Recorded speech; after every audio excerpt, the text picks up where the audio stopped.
প্রস্তাবনা শুনেছেন। এই কনভেনশনের নীতি নির্ধারণী বক্তব্য শুনেছেন। আমি কথা বাড়াবো।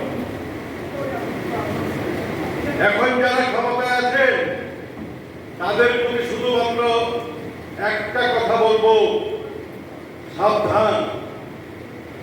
7,65,00,000 শ্রমিক এখনো জীবিত আছে। ঐক্যবদ্ধ আন্দোলনের সূচনা করতে না হয়। আপনারা সময় 2026 প্রণয়ন করেছেন, যে সময় শ্রমিকের অধিকার ক্ষুণ্ণ করেছে, যে সময় সিবিএর অধিকার ক্ষুণ্ণ করেছে। সিবিএর সদস্যরা শ্রমিকের পক্ষে মামলা করতে পারবে না আপনাদের আইন অনুযায়ী।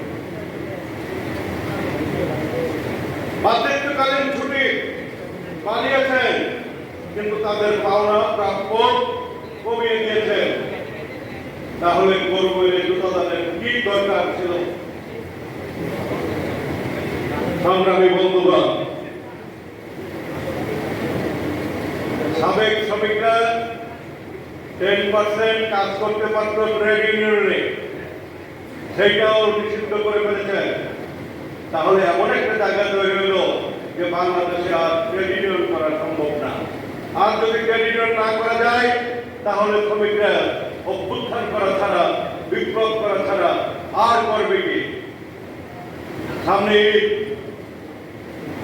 গত সরকারও ঈদের সময়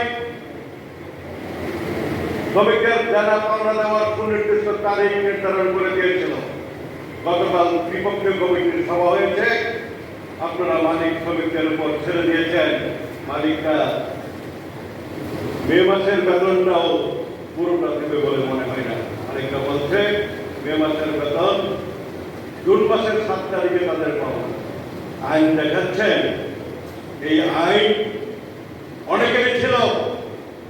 এই আইন যদি এভাবে চলতে থাকে, শ্রমিকদের উপর যদি অত্যাচার, নির্যাতন, নিপীড়ন চলতে থাকে, তাহলে শ্রমিক শ্রেণী ফুসে উঠবে, ফুসে উঠবে, ফুসে উঠবে।